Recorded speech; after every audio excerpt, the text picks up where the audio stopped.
Man, performance testing is just not as much fun as it used to be.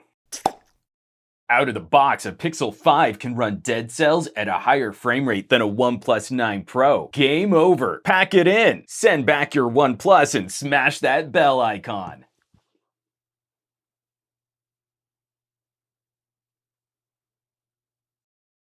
Are all the lame techies, the ones who only read the headlines, are they all gone? Okay, let's have a chat. This stuff sucks.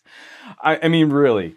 Trying to explain what's happening in performance is a frustratingly long conversation. And anyone who just wants the it just works version of an explanation, computers don't work that way. I mean, even accounting for the normal complexity, we have to explain this generation of premium phone is even more granular. When it comes to performance testing, I cannot account for every combination of hardware and software, so I lean on the services and apps that I genuinely use. I really do cut video from my phone, I really do record and edit audio, and when I run gaming benchmarks, I use the games that I really like to play. That's my testing preference, aka my bias, which is why I'm so desperate for anyone else in the phone review space to start performance testing using real world apps. Synthetic benchmarks are poor predictors for real world use, and we need more data. We need more reviewers and data points than just me. At least in mobile gaming, we get some additional reviewer interest, and that helps. So for the games I like to play, there's a hard split between games that run so well that they aren't particularly valuable for performance benchmarking. And then the flip side, games that are so demanding, even our top of the line premium phones can struggle to keep fluid frame rates. When I get a Galaxy S21 in-house and I play a fairly demanding game like Undead Horde, it's concerning to see a spike of performance and then shortly after watch that frame rate crater. Is the issue with Samsung or with Qualcomm? Later, I get a OnePlus 9 Pro in-house and we don't see a dramatic spike in performance, but the average frame rate is higher and more consistent. Two phones, same game, same general performance settings, similar app installs and conditions, and the OnePlus 9 Pro delivers better performance. But then I saw a video from another reviewer, Golden Reviewer, claiming terrible performance on Battle Royale titles. But I don't really play any of those. I'm less about PUBG and more Battlelands Royale. That's more my speed. But still, we've got another reviewer showing 60 frames per second on popular titles that can hit higher frame rates on similarly spec'd phones. And that's a curious issue. The OnePlus 9 doesn't seem to ever push above 60 FPS. The other reviewer seemed locked at around 60 FPS. My run on Undead Horde never climbed above 60 FPS. So there are other games that I can test for that. I recently looked at the Pixel 5 update, which improved GPU performance, and I was stunned to see how well Dead Cells was optimized for a mid-ranger SoC. In the intro section of that game, the Pixel 5 keeping 90 frames per second, which just looks great. Well, a OnePlus 9 is more powerful than a Pixel 5, so I fire up Dead Cells, and wouldn't you know it, 60 frames per second.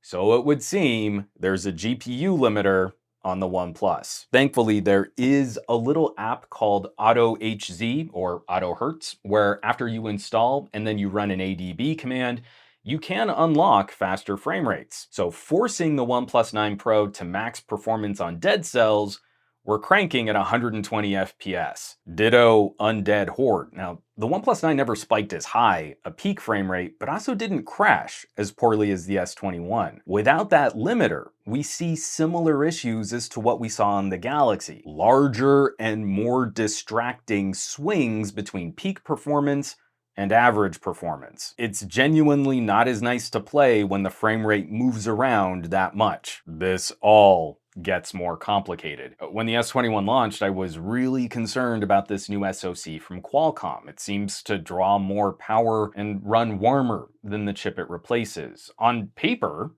it's more powerful, but real world, it's not going to be better if the phone can't keep those thermals in check. Samsung's solution on the S21 is to sell the phone pre-throttled out of the box, and the CPU was turned down below what some phones from 2020 could deliver. Then I get the OnePlus 9 Pro, and it basically wins in almost every test I can throw at it, and it's not CPU throttled out of the box. Unfortunately, I have a blind spot in my testing where a handful of games that should perform better than 60 frames per second aren't represented because they're not the games I play. But overall, when comparing performance for Samsung's enhanced mode versus the OnePlus out of the box, the OnePlus is still the overall better performer in heavier lifting tasks.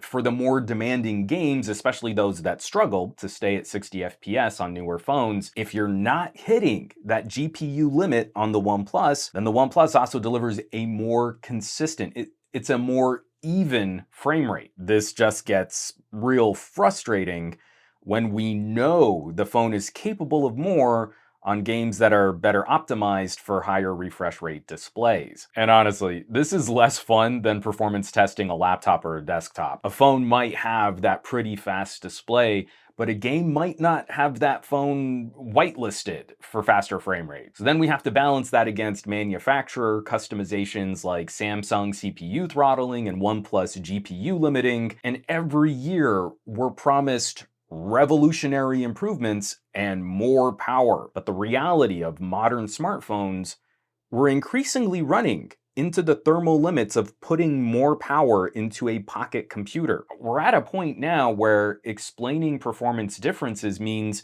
we're individually comparing phone by phone and game by game or app by app. There is no one score, easy way to describe power. There's no universal metric which properly predicts which phone is going to be better at gaming. If a phone is really good at Undead Horde, it might not be as good at Dead Cells, and it's no guarantee that it will be good at Genshin, and still probably gonna chug on the maps and battle chasers, but it might be good for your favorite emulator. But I digress. Short story, frustratingly long.